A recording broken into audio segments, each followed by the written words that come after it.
Hello everyone, आप सभी लोगों का स्वागत है टीचिंग परीक्षा के आज के इस वीडियो में, जिसके अंदर में फ्रेंड्स हम लोग अब हमारे जो एक स्पेशल सीरीज है उसको एक कदम आगे बढ़ाएंगे।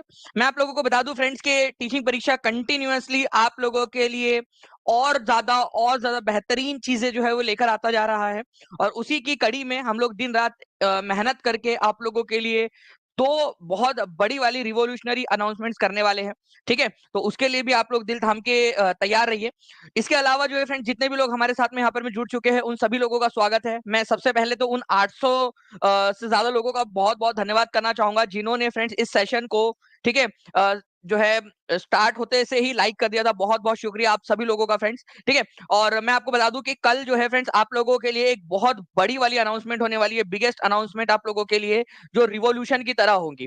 ठीक है, कल कल आप सभी लोग जो है फ्रेंड्स बिल्कुल तैयार रहेंगे। कल आप लोगों की बड़ी क्लास भी है, 1 बजे सभी लोग मौजूद रहेंगे, क्योंकि कल आप लोगों का कल जो क्लास है ना, पूरा हफ्ते भर में मैंने जितना भी पढ़ा है इंक्लूडिंग आज का भी, उसका पूरा रिवीजन रहेगा आप लोगों का। आपको पता है ना, मैंने पिछले हफ्ते आपसे प्रॉमिस किया था। मैंने प्रॉमिस किया था तो वो मैं प्रॉमिस पूरा निभाऊंगा आप लोगों का। मैंने कहा था आप लोगों से कि पिछले हफ्ते की अगर आप 2000 लाइक कर दोगे तो मैं आप लोगों के लिए अगले हफ्ते भी रिवीजन लूंगा। आपने कर दिया था और मैं अगले हफ्ते रिवीजन लेने वाला हूँ आप लोगों के, मतलब कल आप लोगों के लिए रिवीजन लेने वाला हूँ, पूरे हफ्ते भर की रिवीजन। तो जो भी बच्चा है, ठीक है,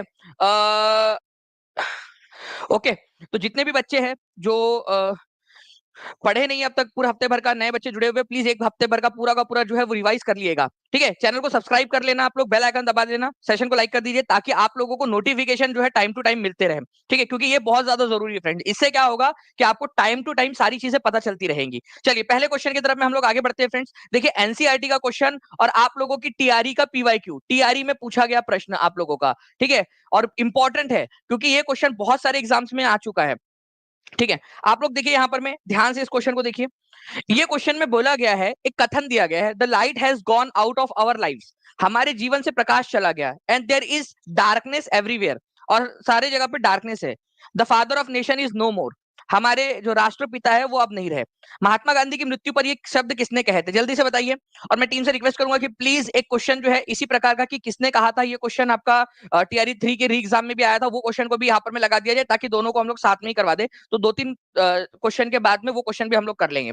ठीक है, तो टीआरई 3 के एग्जाम के अंदर में क्वेश्चन आया था इसी प्रकार का, वो भी मैं आपको करवा देता हूँ। एंड बहुत बहुत शुक्रिया फ्रेंड्स आप लोगों का, इतने जल्दी आप लोगों ने जो है फ्रेंड 2.5 मिनट के अंदर में 1000 से ज्यादा जो है वो लोग हमारे साथ में जुड़ गए और 1000 से ज्यादा लाइक्स आप लोगों ने कर दिए। बहुत बहुत शुक्रिया दिल से आप लोगों का। तो फ्रेंड्स ये कथन जो था ये जवाहरलाल नेहरू का था। प्रूफ के साथ दिखाता हूं आप लोगों को। आप लोग देखिए फ्रेंड्स, ये एनसीईआरटी है आप लोगों की, एनसीईआरटी ओरिजिनल एनसीईआरटी। और आप लोग यहाँ पर में देख सकते हो कि आजादी के कितने महीने के अंदर अंदर में, मैं आप लोगों के लिए थोड़ा सा जूम कर देता हूँ। ठीक है, इसको आई होप फिर आप लोग यहाँ पर में बेहतर तरीके से इसको समझ भी पाओगे अगर ये जूम हो जाए हमारा। ठीक है, आजादी के कितने महीने के अंदर अंदर जो है वो महात्मा गांधी की मृत्यु हो गई थी। देखो 6 महीने के अंदर अंदर, ये एक इंपॉर्टेंट पॉइंट है आप लोगों का। देखिए एनसीईआरटी में दिया हुआ है 6 महीने के अंदर अंदर जो है महात्मा गांधी की मृत्यु हो गई थी इंडिपेंडेंस के बाद में। ठीक है, हमारा नेशन जो है फ्रेंड्स वो दुख में शोक में घिर चुका था, मॉर्निंग मतलब कि शोक में घिर चुका था। ठीक है, 30 जनवरी 1948 को, कौन सी तारीख थी वो, 30 जनवरी 1948 को महात्मा गांधी की जो है वो हत्या कर दी गई, किसके द्वारा, ठीक है, नाथूराम गोडसे के द्वारा। ठीक है, तो ये याद रखना है आप लोगों ने, नाथूराम गोडसे के द्वारा महात्मा गांधी की हत्या कर दी गई 30 जनवरी 1948 को, 6 महीने के अंदर अंदर आजादी के। गांधी जी केवल 6 महीने देख पाए लगभग हमारी आजादी के। ठीक है, उसके बाद में जो है फ्रेंड्स आप लोगों से बात करूं मैं यहाँ पर में, ठीक है, तो एक ऑल इंडिया रेडियो पर उसी दिन रात में जो पंडित जवाहरलाल नेहरू थे उस समय के प्रधानमंत्री, फ्रेंड्स एंड कॉमरेड्स, ठीक है, साथियों और सेनानियों, the light has gone out of our lives, हमारे जीवन से प्रकाश जा चुका है। ठीक है, और हर तरफ अंधेरा है। अवर बिलोव्ड लीडर, हमारे father of nation is no more, ये किसने कहा था, ये कहा था फ्रेंड्स पंडित जवाहरलाल नेहरू ने। और ये एनसीईआरटी की लाइन है, ये एनसीईआरटी का स्क्रीनशॉट है आप लोगों का, इसीलिए इंपॉर्टेंट हो जाता है और वहीं से आप लोगों के एग्जाम में क्वेश्चन भी पूछा गया, आप लोग देख सकते हो यहाँ पर में। ठीक है, एनसीईआरटी आधारित प्रश्न आप लोगों का मैंने आपको दिखा दिया है। ठीक है, तो ये इसका याद रखेंगे आप लोग, पंडित जवाहरलाल नेहरू ने ये लाइन कही थी, बहुत सारे बार आ चुका है ये क्वेश्चन। नाउ फ्रेंड्स आप लोग देखिए यहाँ पर एक क्वेश्चन और है, इसको इंपॉर्टेंट मार्क करेंगे। देखिए आप लोगों को पता है फ्रेंड्स कि जब भी मैं इंपॉर्टेंट बोल देता हूँ तो कुछ ना कुछ उसके पीछे कारण होता है, कुछ अनुभव होते हैं, इसी वजह से आप लोगों को बता रहा हूँ। ठीक है, तो आप लोगों को बताना है इस क्वेश्चन का आंसर क्या होगा।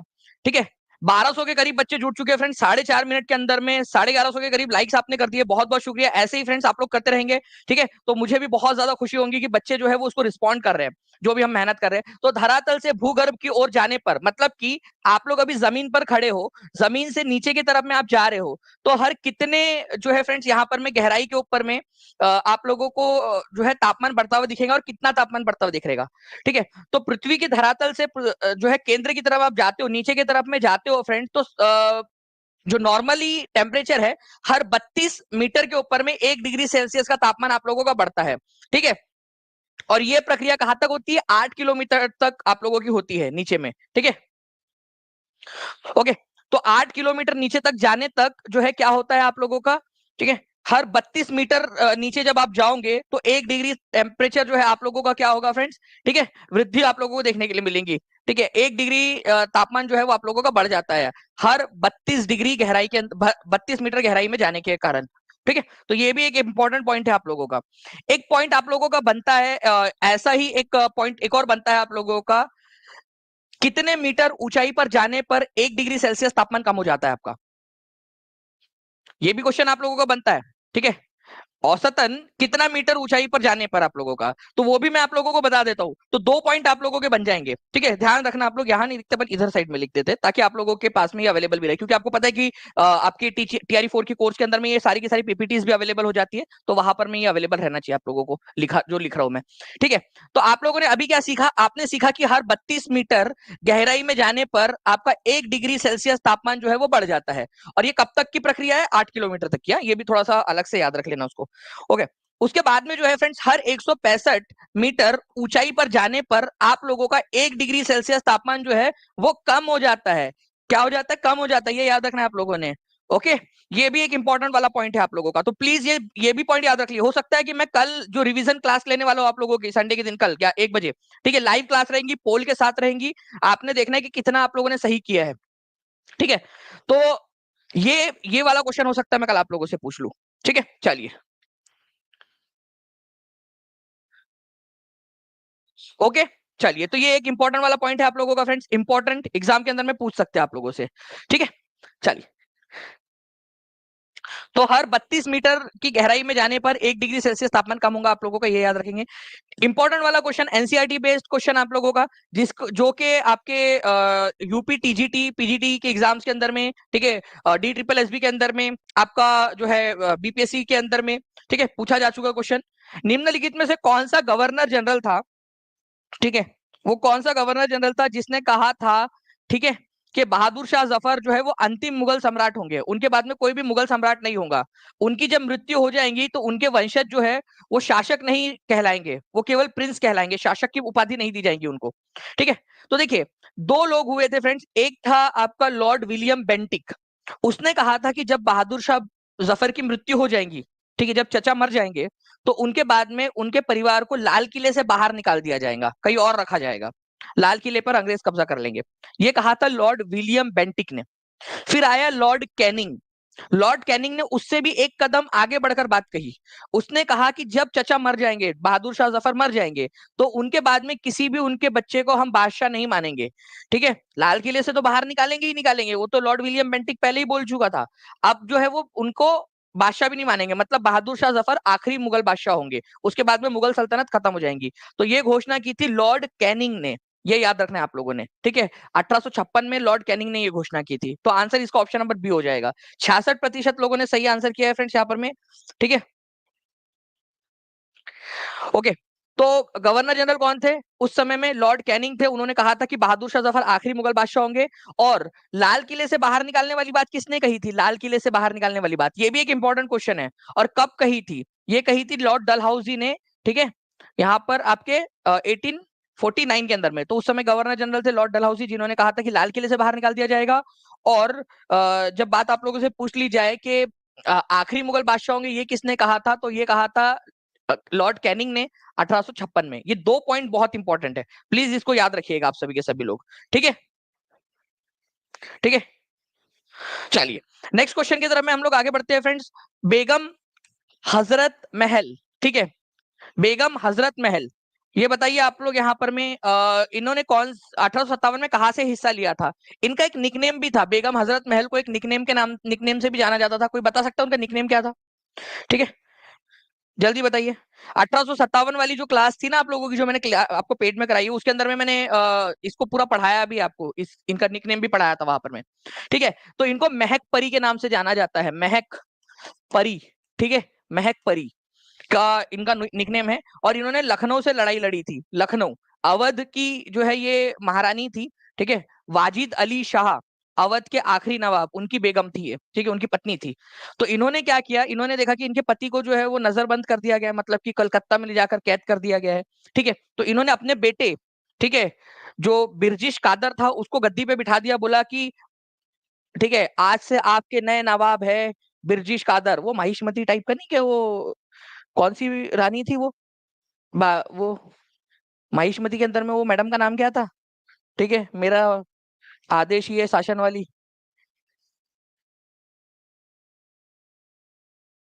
वो जो मैडम थी ना, उस टाइप की थी ये भी। ठीक है, ये खुद शासन कर रही थी अपने बेटे को, जो है वहां पर में रुद्रमा नहीं था यार उसका नाम। ठीक है, शिवगामी देवी, देवदासी कौन? ठीक है, शिवगामी देवी, ठीक है, शिवगामी देवी टाइप की। ठीक है, अपने बेटे को उन्होंने क्या किया, अपने 12 साल का बच्चा था उनका, बिरजिश कादर। ठीक है, बिरजिश कादर, बिरजिश, ठीक है, बिरजिश कादर नाम था उसका, उसको नवाब घोषित कर दिया और उसके बिहाफ पे खुद जो है शासन चलाने लगी। तो लखनऊ से लड़ रही थी ये, और वो लड़का क्या करेगा, वो छोटा सा बच्चा। ठीक है, चलिए, शिवगामी देवी टाइप की। तो ये थोड़ा सा आप लोगों को याद रखना है फ्रेंड्स। अपने जो है फ्रेंड्स 11-12 साल का, जो है 11 साल का हो चुका था, 12वां साल लग चुका था, 11-12-11, ठीक है, 11 to 12 ईयर्स का जो बेटा था उसका, उसको बिरजिश कादर को उन्होंने अवध की, ठीक है, सत्ता सौंप दी थी। तो 11-12 साल का उम्र का लड़का था ये, याद रखना है आप लोगों ने। ठीक है, चलिए, बेगम हजरत महल लड़ी थी, ठीक है, लखनऊ से। ओके, और कौन कहाँ से लड़ा था ये भी बहुत इंपॉर्टेंट है। बिहार से लड़े थे कुंवर सिंह और अमर सिंह, ठीक है। ओके, झांसी से लड़ी थी रानी लक्ष्मीबाई। इसके ऊपर में पूरे के पूरे क्वेश्चन हम लोग करने वाले हैं आगे जाकर। ओके, नाउ फ्रेंड्स, एक इंपॉर्टेंट वाला क्वेश्चन आप लोगों का, ठीक है, इसको बताइए इसका आंसर क्या होगा। फिर मैं आप लोगों के लिए एक मस्त वाला क्वेश्चन लगा दूं। चलिए, बहुत बढ़िया फ्रेंड्स, आप लोगों के देखिए यहाँ पर में आंसर्स आने स्टार्ट हो गए हैं, कंटिन्यूअसली आप लोग आंसर्स कर रहे हो। ठीक है, तो यहाँ पर में देखिए 1857 के विद्रोह के समय में ब्रिटेन के प्रधानमंत्री कौन थे? तो ये थे पाल्मरस्टन, ये याद रखना है आप लोगों ने, पाल्मरस्टन। ठीक है, लॉर्ड चर्चिल जो है फ्रेंड्स, ये वर्ल्ड वॉर 2 के समय में थे। वर्ल्ड वॉर 2 के समय में ब्रिटेन के प्रधानमंत्री कौन थे? भारत की आजादी के समय, ठीक है, भारत की आजादी के समय में कौन थे, अगर ये क्वेश्चन आ जाए आप लोगों से, तो ये हो जाएगा आप लोगों का, ठीक है, क्लीमेंट एटली। और पार्मरस्टन थे 1857 के विद्रोह के समय में। ठीक है, ये आप लोगों के लिए इंपॉर्टेंट हो जाता है। अच्छा, अब मैं आप लोगों से एक सवाल पूछता हूँ, मुझे ये बताइए आप लोग, ठीक है, कि भारत में गवर्नर जनरल कौन थे जिस समय में 1857 का युद्ध हुआ? ठीक है, एक क्वेश्चन आप लोगों से मैं ये पूछ रहा हूँ, आप लोग आंसर करोगे। ठीक है, एक क्वेश्चन का आंसर आप लोग करेंगे। 1857 का जो क्रांति हुई थी या युद्ध हुआ था, उस समय में भारत के, ठीक है, गवर्नर जनरल ऑफ इंडिया कौन थे? ठीक है, गवर्नर जनरल ऑफ इंडिया कौन थे, ये आप लोगों को आंसर करना है। वो मिट गया, लेकिन आप लोग आंसर कर दीजिएगा। ठीक है, चलिए जल्दी जल्दी से, 1400 के करीब करीब बच्चों ने आंसर यहाँ पर मैं लाइक भी कर दिया है फ्रेंड्स। ठीक है, 1385 लाइक्स हो चुके हैं। जल्दी जल्दी से सेशन को लाइक एंड शेयर भी करते रहेंगे आप सभी लोग। ओके, नेक्स्ट क्वेश्चन की तरफ मैं आगे बढ़ने से पहले फ्रेंड्स, एक छोटा सा पॉइंट है, बस मैं आप लोगों को बताना चाहूंगा। सुभाष चंद्र बोस के ऊपर में अक्सर क्वेश्चन पूछा जा रहा है। ठीक है, क्या मैं आप लोगों से फ्रेंड्स कंटिन्यूअसली कल जो है 4-5 क्वेश्चन जो भी सुभाष चंद्र बोस के ऊपर में पूछे गए, सारे के सारे करवा दूं आप लोगों को? क्योंकि आपने देखा होगा हर एक टीआरई में अब तक जो है 4 बार हो गया टीआरई, अगर मैं री एग्जाम, एक लीक वाला और एक मैं आपको इसका पकड़ लूं, तो उसमें सभी के अंदर में कहीं ना कहीं आपको सुभाष चंद्र बोस देखने के लिए मिलते हैं। ठीक है, तो सुभाष चंद्र बोस के बारे में आपको ये याद रखना है कि उन्होंने 2 बार, ये वैसे मैंने इंडियन नेशनल कांग्रेस वाली जो क्लास है आप लोगों की टीचिंग परीक्षा के टीआरई 4 के ऐप के अंदर में, उसमें पूरा आपको कराया है, पूरा का पूरा इंडियन नेशनल कांग्रेस के सारे सेशंस करवाए हैं। उसी में से एक मैं आपको बता देता हूँ, सुभाष चंद्र बोस की अध्यक्षता जो है उन्होंने 1938 के अंदर में हरिपुरा में की थी। ठीक है, हरिपुरा के अंदर में। और सुभाष चंद्र बोस ने कहा था कि भाई रोमन लिपि का इस्तेमाल किया जाना चाहिए, एबीसीडी का इस्तेमाल किया जाना चाहिए हिंदी में लिखने के लिए। ठीक है, मतलब कि मैं ये जैसे नेहरू लिखूं, नेहरू के तहत, तो ऐसा लिखना चाहिए मैंने, नेहरू, ठीक है, नेहरू के तहत, तहत, ऐसा ऐसा लिखना चाहिए। मतलब ये देवनागरी की जगह पे हमने रोमन लिपि का इस्तेमाल करना चाहिए। ठीक है, इंग्लिश अल्फाबेट्स का इस्तेमाल करना चाहिए, ऐसा इन्होंने अध्यक्ष भाषण में कहा था। ठीक है, इसके अलावा जो है फ्रेंड्स, नेहरू उन्होंने लीडरशिप में राष्ट्रीय योजना समिति का भी गठन करवाया था। मतलब नेहरू और सुभाष चंद्र बोस बहुत अच्छे दोस्त थे, ठीक है। उसके बाद में 1939 आता है, यहाँ पर में पूरी की पूरी भसड़ मची। अब जो भी नए बच्चे हैं वो समझो, आप लोग ये भसड़ को समझो, ठीक है। क्या हुआ कि सुभाष चंद्र बोस जो है वो वापस से अध्यक्ष बनना चाहते थे, बट गांधी जी ने बोला कि नहीं, मैं नहीं बनने दूंगा, फिर से क्यों बनोगे तुम, ठीक है, दूसरों को भी मौका दो। तो गांधी जी के विरोध के कारण जो है उनको इस्तीफा देना पड़ा। अब देखो क्या हुआ था, ध्यान से समझना। गांधी जी बोले कि भाई मैं जो है ना इनको तो बनने नहीं दूंगा, मतलब कोई और बने। गांधी जी ने क्या किया, एक अपना उम्मीदवार खड़ा किया जिसका नाम था पट्टाभी सीतारामैया। ये बहुत ही इंपॉर्टेंट वाला क्वेश्चन है। ये क्वेश्चन बनता है एग्जाम के अंदर में कि 1939 में त्रिपुरी सेशन में, जो कि मध्य प्रदेश में होता, त्रिपुरा नहीं है ये, त्रिपुरी है। पट्टाभी सीतारामैया जो है वो खड़े हुए थे। कौन खड़ा हुआ था गांधी जी के बिहाफ में? गांधी जी का समर्थित उम्मीदवार कौन था? पट्टाभी सीतारामैया, सुभाष चंद्र बोस के खिलाफ, ठीक है। लेकिन जीता कौन? फिर भी सुभाष चंद्र बोस जीत गए। अब गांधी जी जो है वो त्रिपुरी सेशन में गई नहीं, वो रूठी सासू माँ, वो शिवगामी देवी टाइप का। शिवगामी देवी को फिर से लेकर आते हैं अपन। बाहुबली देखिए आप लोगों ने, उसमें क्या हुआ था, शिवगामी देवी जो है वो देवसेना के गोद भराई की रस्म में गई, ठीक है। यहाँ तो गांधी जी आई नहीं, ठीक है। वो लड़का नहीं होता कि मान लो कि आपने जो है, आपने और आपके पति ने जो है वो बिना मर्जी से शादी कर ली, ठीक है। तो वो सासू माँ थोड़े दिन नहीं के नाराज रहती, आपकी पहला पहला बच्चा हो रहा है, तो वो आती नहीं है, किसी को भिजवा देती है नाम के लिए बस, ठीक है। ननद को भिजवा देंगी या किसी को भिजवा देंगी, ठीक है, वो लेकर शगुन लेकर। तो वैसे ही गांधी जी आए भी नहीं इसके अंदर में, बोले कि यार मेरे मना करने के बाद में भी यार बोस तू खड़ा हो गया यार, ये यही दोस्ती, यही तुम्हारा प्यार, ठीक है। तो उन्होंने किसको भेजा था, ये क्वेश्चन बनता है एग्जाम के अंदर में, वेरी इंपॉर्टेंट। गांधी जी के, ठीक है, उन्होंने नहीं जाने का फैसला लिया, इसमें भाग नहीं लेने का फैसला लिया, और उन्होंने अपने प्रतिनिधि के तौर पे किसको भेजा था? चलो सभी लोग लिखेंगे जल्दी जल्दी से, ठीक है। बोले कि मैं नहीं आऊंगा करके, ठीक है। मेरी बात नहीं सुन रहे ना तुम लोग, मैं नहीं आता। तो बताओ गांधी जी ने किसको भेजा था अपने बिहाफ पर?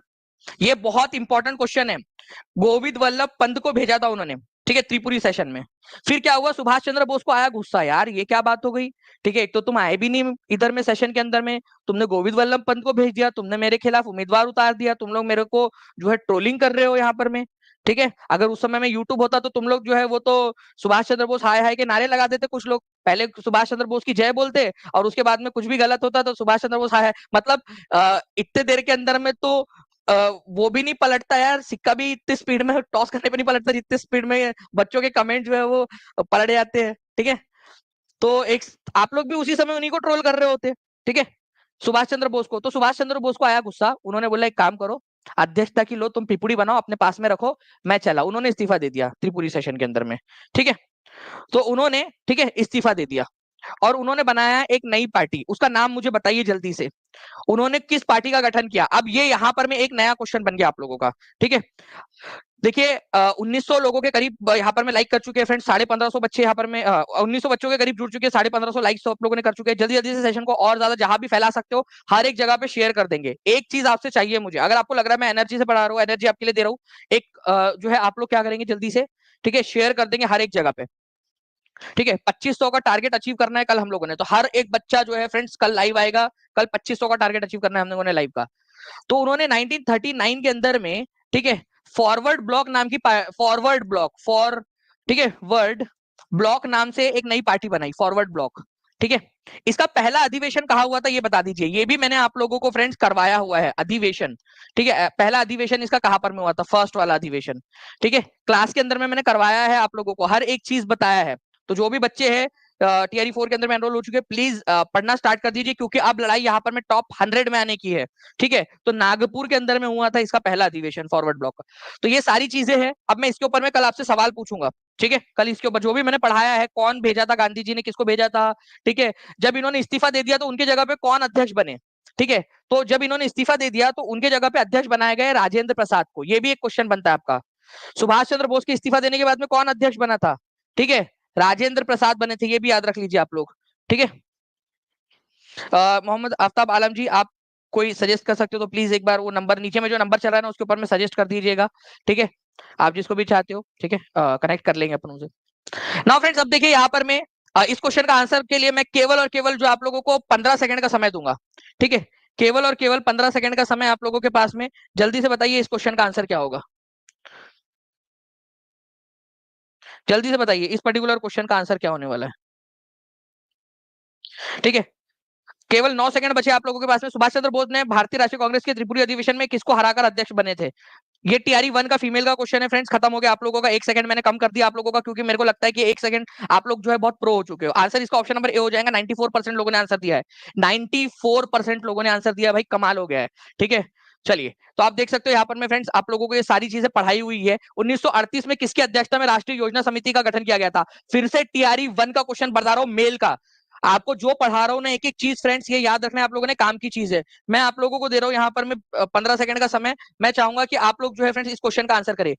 देखिए, अध्यक्ष कौन थे 1938 में? ठीक है, किसकी अध्यक्षता में राष्ट्रीय योजना समिति का स्थापना की गई थी?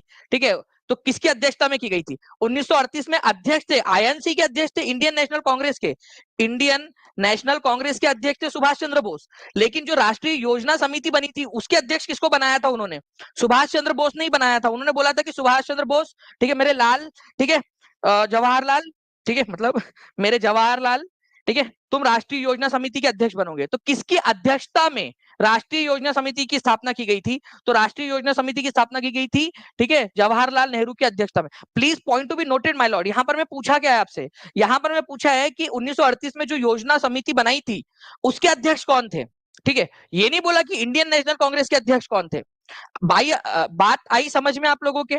इसीलिए ये क्वेश्चंस करना जरूरी है, और मैं आपको रिवाइज करवा करवा के याद करवा दूंगा। ठीक है, इंडियन नेशनल कांग्रेस के अध्यक्ष, अरे बाप रे। ठीक है, तो इंडियन नेशनल कांग्रेस के जो अध्यक्ष थे वो थे सुभाष चंद्र बोस। लेकिन राष्ट्रीय योजना समिति जो बनाई गई थी, ठीक है, उस समय अध्यक्ष थे जवाहरलाल, उसके अध्यक्ष थे जवाहरलाल नेहरू उस समिति के। यही तो सवाल आपसे पूछा गया, तो सी इज द आंसर। ठीक है, देखिए यहाँ पर में 1938 में कांग्रेस जो है उन्होंने क्या किया था, जब सुभाष चंद्र बोस अध्यक्ष थे तो नेहरू के चेयरमैनशिप के अंदर में, ठीक है, ये यहाँ पर में उन्होंने नेशनल प्लानिंग कमेटी का गठन किया था। देखिए एक और क्वेश्चन है, अब ये टफ क्वेश्चन है आपका। ठीक है, 1700 लाइक्स आप लोगों ने कर दिए फ्रेंड। जल्दी जल्दी से इस सेशन को भी आप लाइक एंड शेयर करते रहेंगे। ठीक है, बताइए किस एक्ट के द्वारा ईसाई मिशनरियों की गतिविधियों पर लगी रुकावटों को हटा दिया गया? ईसाई मिशनरियों की जो वो थी गतिविधियां। ईसाई मिशनरी मतलब क्या होता है? ईसाई मिशनरियों का मतलब होता है फ्रेंड्स, ठीक है, जो ईसाई धर्म का प्रचार प्रसार करने के लिए लोग होते हैं ना, जो क्रिश्चियनिटी का प्रचार प्रसार करते हैं उनको। तो एक एक्ट आया था जिसके अंदर में ये बोला गया कि ईसाई लोगों को भारत के अंदर में प्रचार प्रसार करने की पूरी अनुमति होगी। ठीक है, तो ये आप लोग बता दीजिए कि कौन से एक्ट के तहत किया गया था ये काम।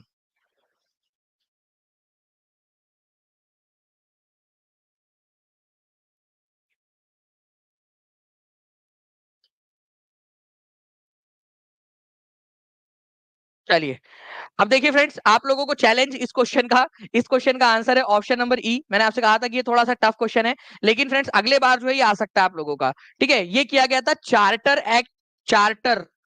एक्ट ऑफ, ठीक है 1813, 1813 का जो चार्टर एक्ट है उसके अंदर में।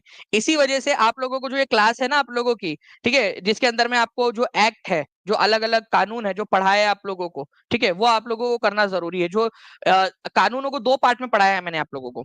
ठीक है, आप लोगों को जो है जी बिल्कुल सौमित सिंह जी, आप सिलेक्शन के साथ रैंक भी लाना है। ठीक है, एक के अंदर में मैंने आप लोगों को जो है आपके 1857 के पहले के कानून पढ़ाया है, और एक के बाद मैंने एक लेक्चर में मैंने आपको 1858 के बाद के कानून पढ़ाया है। तो उसके अंदर में, ठीक है, तो चार्टर एक्ट के अंदर में ये किया गया था कि क्रिश्चियन मिशनरीज को अलाउ कर दिया गया था। ठीक है, तो ई इसका आंसर हो जाएगा। ब्रिटिश व्यापारियों को, ठीक है, 1813 के चार्टर अधिनियम के तहत लाइसेंस प्रणाली के तहत भारत में व्यापार करने की अनुमति दी गई। ठीक है, और इसके अलावा जो है फ्रेंड्स यहाँ पर में जो है ये बोला गया कि एक अन्य जो विशेषता थी, मिशनरियों को जो भारत आने और धार्मिक धर्मांतरण में शामिल होने की अनुमति दी गई थी यहाँ पर में। मतलब कि जो ईसाई धर्म का प्रचार प्रसार है उसको अनुमति दे दी गई, उनके ऊपर में जो थी वो हटा दी गई। ठीक है, इसी एक्ट के तहत। ये भी याद रखेंगे आप सभी लोग। ओके, ये देखिए एक क्वेश्चन था D triple S B TGT में आया हुआ। ठीक है, अब देखिए ये क्वेश्चन का आंसर आप लोग बताओ अभी। अब आप लोग देखिए यहाँ पर में, ओके, स्वाति प्रिया आप इमोजीज बहुत इस्तेमाल करती हो यार। ठीक है। ये मोहम्मद जीशान जो है ये फूफा जी टाइप के लोग हैं। ये क्या बोल रहे हैं सुमित को कि अब जैसे सुमित ने यहाँ लिखा कि अब सिलेक्शन ही नहीं रैंक भी लेकर आना है, तो ये मोहम्मद जीशान जो है ये इनके घर की परवरिश कुछ इस तरीके से हुई है कि देखो तुम तो कर नहीं सकते तो क्या करो, दूसरों के जाके टांग अड़ाओ, दूसरों को डिमोटिवेट करो। जैसे कोई बच्चा सुमित जो है वो मेहनत कर रहा है बच्चा, ठीक है, वो अपने मोटिवेटेड है, वो और लोगों को मोटिवेट कर रहा है कि और करना है, ठीक है। तो जीशान आया यहाँ पर मैं, ठीक है, जैसे कि उसके संस्कार है कि भाई मेरे को ना टांग अड़ानी है, क्या करूं क्या करूं क्या करूं, कैसे डिमोटिवेट करूं सबको। एक काम करता हूँ, एक कमेंट देखता हूँ सुमित को कि सुमित एक काम कर, तू पहले सिलेक्शन तो ले ले, रैंक के बारे में बाद में सोचना, ठीक है। मतलब वो तो खुद का तो खुद तो डूबेगा ही, ठीक है, दूसरों को भी डुबाएगा, ठीक है। तो इस प्रकार के लोग हैं। तो जिशान जाके बता देना घर पे कि तुमने मतलब अपनी जो परंपरा है, प्रतिष्ठा है तुम्हारी, ठीक है, जो सिखाया गया होगा तुमको उसका प्रदर्शन तुम करके आए हो करके, मतलब प्राउड फील करेंगे ना वो भी कि तुम करके आए हो करके अपने प्रदर्शन, 10-12 लोगों को तुम डिमोटिवेट करके आए हो, ठीक है। तो इसका बताना तुमने उनको घर पे जाके, मतलब वो they will be proud on you भाई, ठीक है, they will be proud on you, ठीक है। तो बड़ा पंगा नहीं लेना, ठीक है, don't under estimate Danish sir, ठीक है। चलिए, चार्टर अधिनियम 1813 के तहत जो है ये हुआ था, आप लोगों का ये याद रखना है आप सभी लोगों ने, ठीक है। चार्टर एक्ट 1813 के तहत, 1813 के तहत, और ये DSSS टीजीटी का क्वेश्चन है, डायरेक्टली आप लोगों को दिखा दिया मैंने। ओके, चलिए, तो C is the correct answer. Now friends, अब देखिए एक और क्वेश्चन है आप लोगों को, रेगुलेटिंग एक्ट कब पास हुआ था, और ये इजी और इंपॉर्टेंट क्वेश्चन है, ठीक है, ये इजी क्वेश्चन है और प्लस इंपॉर्टेंट भी है, ठीक है, इजी प्लस इंपॉर्टेंट क्वेश्चन, ये क्वेश्चन छोड़ने का आप लोग रिस्क नहीं ले सकते, ठीक है। बताइए, बताइए जल्दी से, रेगुलेटिंग एक्ट कब आया था आप लोगों का। तो रेगुलेटिंग एक्ट आया था फ्रेंड 1773 के अंदर में, 1773 के अंदर में। ये बहुत ही इंपॉर्टेंट वाला क्वेश्चन है, प्लीज इसको याद रखिएगा। देखिए एनसीईआरटी के अंदर में दिया हुआ है रेगुलेटिंग एक्ट, ठीक है। रेगुलेटिंग एक्ट जो है फ्रेंड्स ये ब्रिटेन की संसद के द्वारा बनाया गया भारत के लिए एक कानून था, ठीक है, 1773 में रेगुलेटिंग एक्ट के तहत, ठीक है। आपको बता दूं सर्वोच्च न्यायालय की स्थापना की गई थी कलकत्ता में, ठीक है। तो सुप्रीम कोर्ट कहां पर में बनाया गया था, रेगुलेटिंग एक्ट 1773 के तहत कलकत्ता में बनाया गया था, ठीक है। ये जो सुप्रीम कोर्ट था ना, ये ब्रिटिश मामलों को, ब्रिटिश जो कानून थे उसके अनुसार काम करता था। इसके अलावा एक और कोर्ट बनाया गया था जिसको सदर निजामत अदालत कहते थे, ठीक है। अपीलेट कोर्ट थी वो, मतलब निचली अदालतों को, फैसलों को वहां चुनौती दी जा सकती थी। सुप्रीम कोर्ट अलग काम करती थी, वो ब्रिटिश कानून के हिसाब से काम करती थी, और सदर निजामत अदालत जो थी वो भारतीय कानूनों के हिसाब से, जो भारत के अंदर में जो अलग अलग धर्म थे उनके कानूनों के हिसाब से काम करती थी, ठीक है। तो सदर निजामत अदालत की स्थापना भी रेगुलेटिंग एक्ट के तहत की गई थी कलकत्ता के अंदर में। पहले इसको कलकत्ता में स्थापित किया गया था, बाद में मुर्शिदाबाद इसको शिफ्ट कर दिया गया, सदर निजामत अदालत। तो सुप्रीम कोर्ट जो है वो ब्रिटिश कानूनों के हिसाब से फैसला सुनाती थी, ठीक है।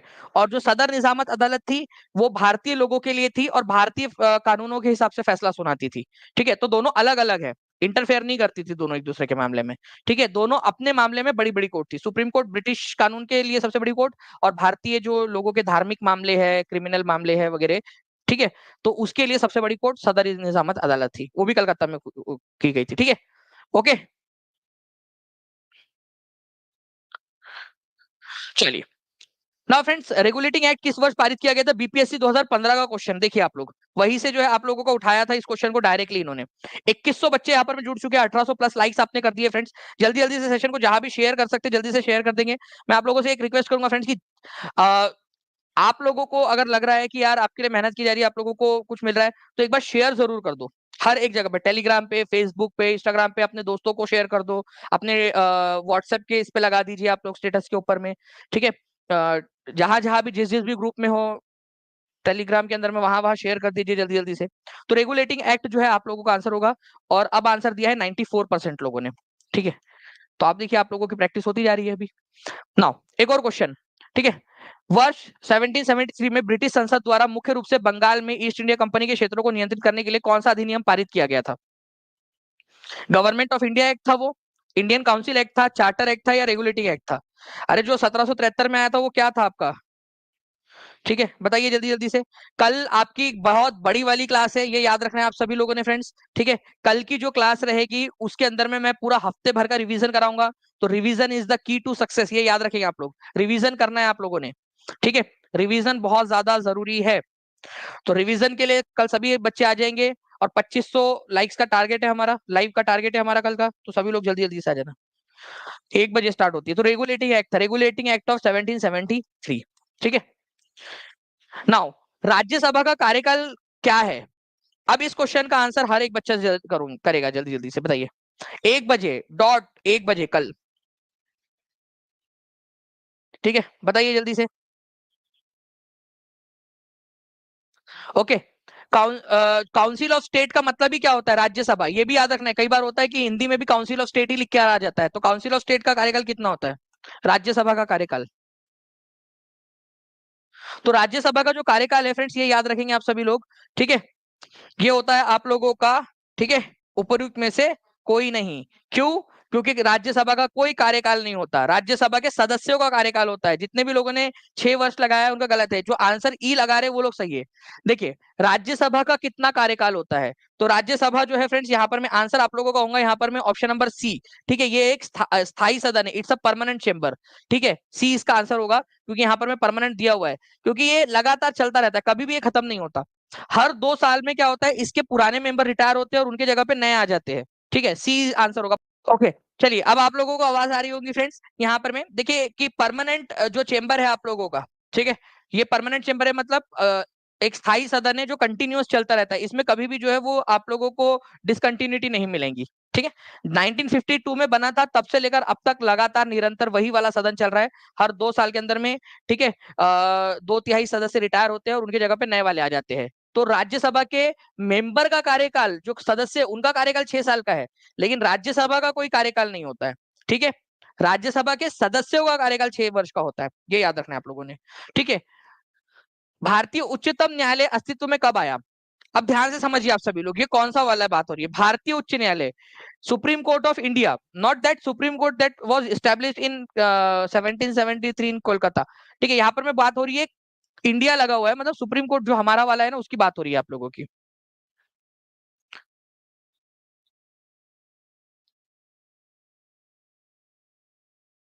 बताइए इसका आंसर क्या होगा आप लोगों का? और कल 1 बजे आप लोगों की क्लास है, सभी को पता है ना? 1 बजे एग्जैक्ट आप लोगों को आ जाना है। देखिए फ्रेंड्स, अगर मैं आप लोगों से बात करूं तो आंसर यहां पर में हो जाएगा ऑप्शन नंबर ई, क्योंकि देखिए रेगुलेटिंग एक्ट के तहत बनाया गया था आप लोगों का कलकत्ता के अंदर में, ठीक है, ये याद रखना है आप लोगों ने। लेकिन फ्रेंड्स, भारत का जो सुप्रीम कोर्ट है, ठीक है, जो आजादी के बाद में और संविधान लागू होने के बाद में जो लागू हुआ आपका, उसकी स्थापना हुई थी 28 जनवरी 1950 को, ठीक है, 28 जनवरी 1950 को जो है फ्रेंड्स, ये हुआ था आप लोगों का, तो ये इंपॉर्टेंट हो जाएगा आपका, मतलब संविधान लागू होने के 2 दिन बाद, 28 जनवरी 1950 को, ठीक है, 2 दिन बाद, गणराज्य लोकतंत्र बनने के, ठीक है, रिपब्लिक लागू होने के, रिपब्लिक बनने के 2 दिन बाद में, ठीक है। तो सुप्रीम कोर्ट, आज जो सुप्रीम कोर्ट आप देखते हो ना, वो कब बना था? वो बना था आपका 28 जनवरी 1950 को, ठीक है। तो सुप्रीम कोर्ट ऑफ इंडिया आया था अस्तित्व के अंदर में। आप लोग तारीख लिख देंगे जल्दी से, क्योंकि ये क्वेश्चन डायरेक्टली आप लोगों से पूछा जा सकता है, ठीक है। पीआरटी के अंदर में भी, जीएस के अंदर में पूछ सकते हैं, हो सकता है 6 to 8 में पूछ ले, 9 10th में पूछ ले, 11 12 में पूछ ले, कहीं पे भी पूछ सकते हैं, या सब्जेक्ट में पूछ ले आप लोगों से, कहीं पे भी, ठीक है। एच जे कार्निया इसके पहले चीफ जस्टिस थे, एच जे कार्निया, ठीक है। अभी 50वें नंबर के चीफ जस्टिस कौन है? 50th नंबर के, बता सकते हो आप लोग? 50वें नंबर के चीफ जस्टिस कौन है अभी हमारे फिलहाल में? निम्नलिखित में से कौन सा संवर्ती सूची में शामिल है? देखिए, हमारे भारत के संविधान के अंदर में जो 7th जो हमारी जो है ना सूची है, 7वें नंबर की अनुसूची, उसमें 3 हिस्सों में काम को बांटा गया है, ठीक है, 3 हिस्सों के अंदर में। उनमें से पहली सूची है यूनियन, मतलब केंद्र सरकार के काम, दूसरी वाली है राज्य सूची, राज्य सरकार के काम, और तीसरी सूची है संवर्ती सूची, कॉन्करेंट लिस्ट, जिसमें दोनों कानून बना सकते हैं, केंद्र सरकार और राज्य सरकार। तो आप इनमें से कौन सा वाला है? तो देखिए फ्रेंड्स, जो फॉरेस्ट है ना, पहले राज्य की सूची में आता था, जंगल, अब इसको कॉन्करेंट की लिस्ट में डाल दिया गया, कॉन्करेंट लिस्ट में डाल दिया गया इसको, ठीक है। तो ए आप लोगों का जो है फ्रेंड्स, ये हो जाएगा आपका कॉन्करेंट लिस्ट के अंदर में। पहले ये आपका राज्य की सूची में हुआ करता था। तो आप देखिए, यूनियन लिस्ट, ठीक है, स्टेट लिस्ट और कॉन्करेंट लिस्ट। कॉन्करेंट लिस्ट का कंसेप्ट हमने कौन से देश से उधार लिया है, ये भी पूछा जा सकता है, कौन सा देश है जिससे उधार लिया है हम लोगों ने कॉन्करेंट लिस्ट का कंसेप्ट, ठीक है, पूछ सकते हैं, ये क्वेश्चन डायरेक्टली बनेगा आप लोगों का। 2200 के करीब लोग देख रहे हैं फ्रेंड्स, 1958 लाइक्स भी हो चुके हैं, ठीक है। तो फॉरेस्ट और एजुकेशन पहले ये स्टेट लिस्ट में आते थे। कौन सा संविधान संशोधन था जिसके जरिए इसमें डाला गया? एक और क्वेश्चन, एक नंबर और जोड़ लीजिए आप लोग आपके हिस्से में, ठीक है। कौन सा संविधान संशोधन था जिसके जरिए किया गया? तो 2 एक्स्ट्रा पॉइंट बता रहा हूं मैं आपको। कॉन्करेंट लिस्ट जो है आपकी ऑस्ट्रेलिया से ली गई है, ऑस्ट्रेलिया से, ठीक है। और उसके बाद में यहां पर में आप लोगों ने याद रखना है, ठीक है, वो था 42वां, ठीक है, आपका 42nd कॉन्स्टिट्यूशनल अमेंडमेंट एक्ट, ठीक है, 1976, जिसके तहत स्टेट लिस्ट से निकालकर उसको कॉन्करेंट में डाल दिया गया, दोनों को, एजुकेशन और फॉरेस्ट दोनों को। तो ये भी आप लोगों के लिए इंपॉर्टेंट पॉइंट बन जाता है, ठीक है। दोनों के दोनों बहुत ज्यादा इंपॉर्टेंट पॉइंट है आप लोगों के। ऑस्ट्रेलिया से लिया गया है, ठीक है, और एजुकेशन और फॉरेस्ट कॉन्करेंट लिस्ट में है, पहले वो स्टेट लिस्ट में हुआ करते थे 1976 में, इनको इधर डाल दिया गया, ठीक है। नाउ फ्रेंड्स, एक और क्वेश्चन आप लोगों का, मौलिक कर्तव्यों को किस समिति की सिफारिश पर संविधान में जोड़ा गया और कौन से संविधान संशोधन से जोड़ा गया ये भी बता देंगे। मौलिक कर्तव्य, फंडामेंटल ड्यूटीज। देखिए फंडामेंटल ड्यूटीज क्या होती है ये समझो आप लोग। आप लोगों के पास में फंडामेंटल राइट्स है, कुछ मूलभूत अधिकार है आप लोगों के, ठीक है, मूलभूत अधिकार है, और इन अधिकारों के अलावा आपके पास में कुछ कर्तव्य भी होने चाहिए, आपकी कुछ ड्यूटीज भी होनी चाहिए। जैसे आप लोगों के पास में ये अधिकार है, आप लोग लेक्चर देख रहे हो, लेकिन आपका कर्तव्य भी बनता है कि आप लोग भी इस लेक्चर के अंदर में जो है अपना अपना योगदान दे, ठीक है। तो अगर आप योगदान दे रहे हो तो मतलब आप अपनी ड्यूटी निभा रहे हो। तो फ्रेंड्स जो है यहाँ पर में स्वर्ण सिंह समिति थी, जिसके रिकमेंडेशन के आधार पर, ठीक है, ये संविधान के अंदर में जोड़ा गया था। And thank you very much for 2000 plus likes friends, आप सभी लोगों का बहुत बहुत शुक्रिया। मतलब आप लोग जो है अपनी ड्यूटी भी निभाते हो, ठीक है, केवल लेने में विश्वास नहीं रखते हो, देने में भी विश्वास रखते हो। तो स्वर्ण सिंह समिति, ठीक है, इसके अनुसार 42nd संविधान संशोधन के जरिए, ठीक है, 1976 के अंदर में जोड़ा गया था। उस समय भारत की प्रधानमंत्री कौन थी?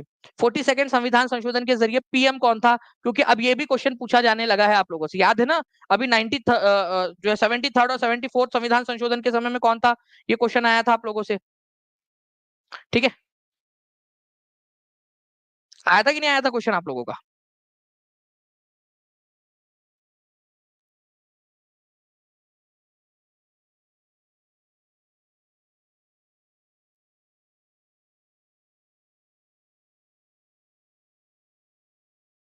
चलिए, तो ये आप लोगों ने आंसर कर दिया है फ्रेंड्स। अब मैं जो नेक्स्ट क्वेश्चन की तरफ मैं आप लोगों को लेके चल रहा हूँ, वो भी आप लोगों के लिए बहुत ही बढ़िया क्वेश्चन है, ठीक है। देखिए पहले जो है फ्रेंड 10 फंडामेंटल राइट्स हुआ करते थे, एक बाद में जोड़ा गया आप लोगों का, ठीक है। अगर आप लोग कहोगे तो जैसे मैंने पेड के अंदर में पूरा फंडामेंटल ड्यूटीज आपको पूरा बेसिक से लेकर एडवांस तक पढ़ाया है, और पूरी 11 फंडामेंटल ड्यूटीज याद भी करवाई है, ठीक है। आप लोग कहोगे तो मैं आपको भी याद करवा दूंगा यहाँ पर में, ठीक है। तो 42nd कॉन्स्टिट्यूशनल अमेंडमेंट एक्ट 1976 के अंदर में आया था।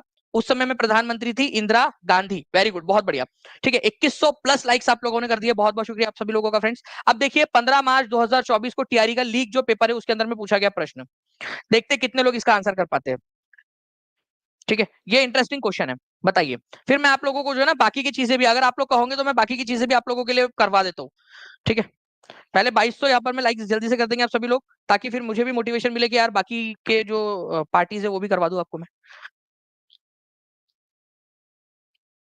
लेकिन एक शर्त है कि अगर मैं कराऊंगा तो फिर कल टेस्ट में क्वेश्चन भी पूछूंगा इसके ऊपर में, आपको तैयार होकर आना पड़ेगा। मतलब गर्ल्स, मैं तैयार होके मतलब लिटरली मेकअप वुकअप करके आने के लिए नहीं बोल रहा, तैयार होके मतलब इसकी तैयारी करके आना पड़ेगा, ठीक है। चलिए, तो राष्ट्रीय जनता दल अगर हम लोग बात करें फ्रेंड्स, इसकी स्थापना कब हुई थी? तो राष्ट्रीय जनता दल की स्थापना हुई थी 1997 के अंदर में, ठीक है। राष्ट्रीय जनता दल, तो यहाँ पर मैं आपका आंसर ऑप्शन बस ये हो जाएगा, पार्टी राष्ट्रीय जनता दल जो है ये पार्टी की स्थापना 1997 के अंदर में हुई थी लालू प्रसाद यादव के द्वारा, ठीक है। चलिए, अब देखिए फ्रेंड्स, आपको पता है कि 6 जो है आप लोगों की क्या है, नेशनल पार्टीज है। तो राष्ट्रीय पार्टी, नेशनल पार्टीज की संख्या कितनी है ये आप लोगों को बताना है, ठीक है। तो राष्ट्रीय पार्टीज की संख्या कितनी है? तो 6 है, ये बहुत क्वेश्चन है आप लोगों का, ठीक है। ओके, 6 है इसका नंबर, ये एक इंपॉर्टेंट पॉइंट आप लोगों का बनता है। एक नंबर यहाँ पर में आप लोगों को मिल सकता है फ्रेंड्स, एक नंबर मिल सकता है। कुल राष्ट्रीय दल कितने हैं? 6 है। कौन कौन से हैं? भारतीय राष्ट्रीय कांग्रेस, भारतीय जनता दल, बहुजन Samaj party, Bharatiya communist party, national people's party, Aam Aadmi party, ठीक है। कितने लोग चाहते हैं इनके बारे में मैं बता दूं आप लोगों को? अगर मैं बताऊंगा तो आप लोगों को कंट्रीब्यूट करना है मेरे साथ साथ में, ठीक है। चलिए, मेरे साथ साथ में बताइए, भारतीय राष्ट्रीय कांग्रेस की स्थापना कब हुई थी? सभी लोग जल्दी जल्दी से एक एक करके बता दे, 1 2 3 4 आंसर करते जाएंगे आप लोग। 1885 के अंदर में, ठीक है। भारतीय जनता पार्टी, ठीक है, बीजेपी की स्थापना कब हुई थी? बीजेपी की स्थापना हुई थी आप लोगों की फ्रेंड्स 1980 के अंदर में। ये अपने आप में एक नंबर का क्वेश्चन आप लोगों से पूछा जा चुका है, ठीक है। अब बात आती है बीएसपी की, ये भी क्वेश्चन आ चुका है। 1984 में हुई थी बीएसपी की स्थापना, भारतीय, ठीक है, बहुजन समाज पार्टी जो है उसकी स्थापना हुई थी 1984 के अंदर में। अब देखिए फ्रेंड्स, ये है आप लोगों की एक हुई थी communist party of India, communist party of India, इसकी स्थापना हुई थी 1925 में, ठीक है। उससे टूटकर बनी आप लोगों की कम्युनिस्ट पार्टी, ठीक है, भारतीय कम्युनिस्ट पार्टी मार्क्सवादी, CPIM बोलते हैं उसको, और उसकी स्थापना हुई थी आप लोगों की, ठीक है, 1964 के अंदर में। ये अपने आप में एक इंपॉर्टेंट क्वेश्चन है, कब हुई थी? 1964 के अंदर में हुई थी, ठीक है, 64 में, ठीक है, 1964 के अंदर में, इस तरीके से, ठीक है। तो कम्युनिस्ट पार्टी ऑफ इंडिया मार्क्सवादी, एम की स्थापना 1964 में। ये क्वेश्चन बनता है, देखिए आप लोगों को डायरेक्टली जो है ना आपके एग्जाम में आने वाला एक नंबर बढ़ा के आपका सिलेक्शन वाली क्लास है आप लोगों की डायरेक्टली, ठीक है। एक है नेशनल पीपल्स पार्टी आप लोगों की, NPP, ठीक है, नेशनल पीपल्स पार्टी, इसकी स्थापना कब हुई थी अगर ये क्वेश्चन आ जाए तो 2013 के अंदर में हुई थी। और आम आदमी पार्टी की स्थापना हुई थी 2012 के अंदर में। तो ये एटलीस्ट इतना आप लोगों ने याद करना है, बाकी का मैं और भी आप लोगों को याद करवा दूंगा, ठीक है, अगर आप लोग कहोगे, ठीक है। जितने भी पार्टी से आप लोगों की, समाजवादी पार्टी की स्थापना कब हुई थी और ये सारी की सारी, ठीक है। अब एक क्वेश्चन आपसे बन सकता है, जनता दल की स्थापना कब हुई थी? जनता दल यूनाइटेड, JDU की स्थापना, ये भी तो अभी अभी बिहार के अंदर में है ना, ठीक है। तो जनता दल यूनाइटेड की स्थापना हुई थी 2003 के अंदर में, ठीक है, ये याद रखेंगे आप लोग। जनता दल यूनाइटेड की स्थापना हुई थी 2003 के अंदर में, ठीक है। एक और है आपका समाजवादी पार्टी, समाजवादी पार्टी की स्थापना मुलायम सिंह के द्वारा 1992 में की गई थी, ठीक है। ऑल इंडिया तृणमूल कांग्रेस, ममता बनर्जी, ठीक है, दीदी, ओके, तो इसकी स्थापना हुई थी 1998 के अंदर में। तो ये भी पॉइंट्स है आप लोगों के, प्लीज इसको याद रख लीजिएगा आप लोग, अगर आप लोग चाहते हो कि इसको करवा दिया जाए आप लोगों का, तो मैं कल इसके ऊपर में बेस्ट क्वेश्चंस आपसे पूछूंगा, ठीक है। और जैसे कि आप लोगों ने मुझसे प्रॉमिस किया था, ठीक है, मैंने आपसे ले लिया था प्रॉमिस, मतलब, ठीक है, कि अगर 2200 लाइक्स आप लोगों ने कर दिए तो कल मैं आप लोगों से जरूर इसके बारे में पूछूंगा। तो आप लोगों ने जो है फ्रेंड 2200 प्लस लाइक्स यहाँ पर में कर दिए, बहुत बहुत शुक्रिया आप लोगों का, ठीक है। तो मैं आप लोगों को जो है इसके ऊपर में कल कल इसके ऊपर में भी सवाल पूछूंगा, जितने भी क्वेश्चंस बन सकते हैं आप लोगों के इसके ऊपर में भी, ठीक है। चलिए आगे बढ़ते हैं हम लोग यहाँ पर में फ्रेंड्स। अब इस क्वेश्चन का आंसर हर एक बच्चा जल्दी जल्दी से करेगा, ठीक है, जल्दी जल्दी से बताइए आप सभी लोग।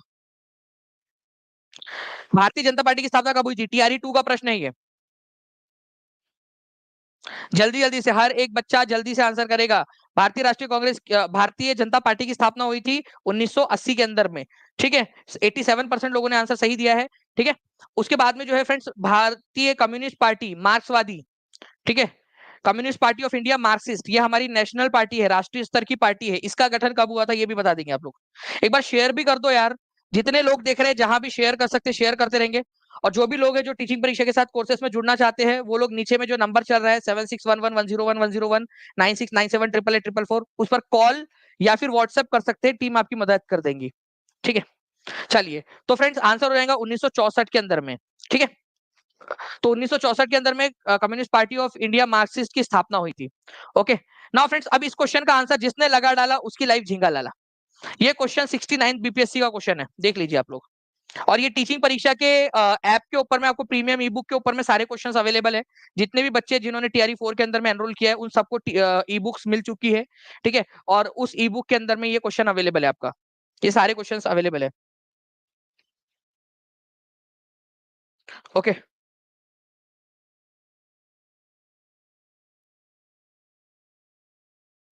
देखिए, तो भारतीय कम्युनिस्ट पार्टी की अगर हम लोग बात करेंगे यहाँ पर में, ओके, मार्क्सवादी, उससे पहले आप लोगों को ये समझना है भारतीय कम्युनिस्ट पार्टी की स्थापना कब हुई थी। तो भारतीय कम्युनिस्ट पार्टी की स्थापना हुई थी 1925 के अंदर में, ठीक है। और भारतीय कम्युनिस्ट पार्टी मार्क्सवादी जो कि नेशनल पार्टी आपकी, उसकी स्थापना हुई थी 1964 के अंदर में, ठीक है। तो एक ही जोड़ी लगेंगी 1 के साथ, बी की जोड़ी लगेंगी 3 के साथ, 1 3 1 3 एक ही जगह पे दिया हुआ है आप लोगों का, 1 3। बहुजन समाज पार्टी आपको डायरेक्टली याद है 1984 के अंदर में हुई थी।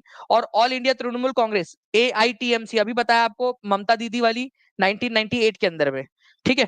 तो 4 की जोड़ी 2 के साथ लग जाएंगी आपकी, तो आंसर इसका ऑप्शन नंबर ए हो जाएगा। कितना परसेंट लोगों ने आंसर किया है? 70% लोगों ने सही आंसर किया है, ठीक है। 70% लोगों ने सही आंसर किया। आप लोग देख सकते हो फ्रेंड्स, यहाँ पर मैं पूरा जो मैंने आपको समझाया था ना अभी, ये इस स्लाइड के अंदर में देखिए, पूरा उसी में से communist party of India, communist party of India मार्क्सवादी, ठीक है, बहुजन समाज पार्टी आप लोगों की, भारतीय जनता पार्टी, ठीक है, इसके अंदर में से आपका पूरा का पूरा हो गया। यहाँ पर मैं बताया था आपको, all India Trinamool Congress, Samajwadi party आगे में पूछा जा सकता है, जनता दल यूनाइटेड आपसे पूछा जा सकता है।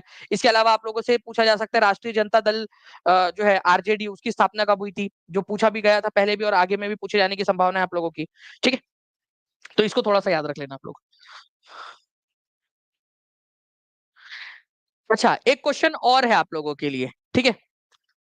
इस क्वेश्चन का आंसर लगाने की कृपा करें, इस क्वेश्चन को लगाने की कृपा करें जल्दी से। देखिए, आप लोगों को बता दूं फ्रेंड्स कि जो भी पढ़ा रहा हूं ना आप लोगों को, ठीक है, वो सारे के सारे आप लोगों के काम के क्वेश्चन है, एग्जाम में आने वाले क्वेश्चन है। और ये टीचिंग परीक्षा का आप देख भी सकते हो, टीचिंग परीक्षा के ऐप के ऊपर में अवेलेबल है ये, ठीक है, क्वेश्चंस पूरे के पूरे। और ये एग्जाम में आया था क्वेश्चन आप लोगों का इसी से रिलेटेड। अखिल भारतीय तृणमूल कांग्रेस AITMC, बताइए जल्दी से इसका आंसर क्या होगा? जो बच्चा लेक्चर देखेगा पूरा, ठीक है, उसका फायदा होगा। बताइए। ऑल इंडिया तृणमूल कांग्रेस, ठीक है, अखिल भारतीय तृणमूल कांग्रेस, इसकी स्थापना 1998 के अंदर में हुई थी, ठीक है। उसके बाद में जो है फ्रेंड्स आप लोगों का एक कट गया है, बट कोई बात नहीं, हम उसको लगा देंगे, ठीक है। बहुजन समाज पार्टी की स्थापना, बहुजन समाज पार्टी, ठीक है, 1984 में हुई थी। तो ए की जोड़ी लगेंगी 4 के साथ में, ठीक है। बी की जोड़ी लगेंगी आप लोगों की 1 के साथ में, 4 और 1। तो ये आंसर तो हो नहीं सकता, सी हो सकता है आपका, ठीक है, या फिर नन ऑफ द अबव हो सकता है। भारतीय जनता पार्टी जो है फ्रेंड्स, इसकी स्थापना हुई थी 1980 के अंदर में। तो सी की जोड़ी 2 के साथ लगेंगी, बिल्कुल यहां तक तो बिल्कुल सही है, ठीक है। भारत का मार्क्सवादी दल, ठीक है, मतलब कम्युनिस्ट पार्टी ऑफ इंडिया मार्क्सवादी, ठीक है, इसकी स्थापना हुई थी 1964 के अंदर में। तो डी की जोड़ी 3 के साथ में, ये भी बिल्कुल सही है, तो सी इज द आंसर, ठीक है। या आप लोगों का TRE 3 का री एग्जाम का पेपर है, TRE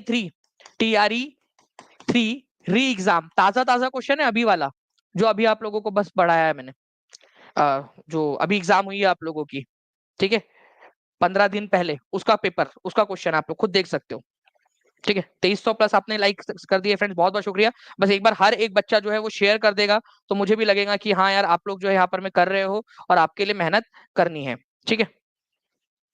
तो जितने भी बच्चे हैं जो टीचिंग परीक्षा के साथ में जुड़ना चाहते हैं, नीचे में नंबर दिया हुआ है, उसके ऊपर में कॉल या व्हाट्सएप कर सकते हो आप सभी लोग फ्रेंड्स, ठीक है। नंबर जो चल रहा है उस पर कॉल या व्हाट्सएप कर लीजिए। टीचिंग परीक्षा चैनल को सब्सक्राइब करके बेल आइकन हर एक बच्चे ने दबा लेना है, ठीक है। साथ ही साथ मैं आपको बता दूं कि टीचिंग परीक्षा के जो है आप लोगों के लिए एक बहुत बड़ा रिवोल्यूशन लेकर आ रहे हैं कल हम लोग, ठीक है। तो कल एग्जैक्ट 1 बजे एक तो रिविजन होंगी आप लोगों की, ठीक है, ओके।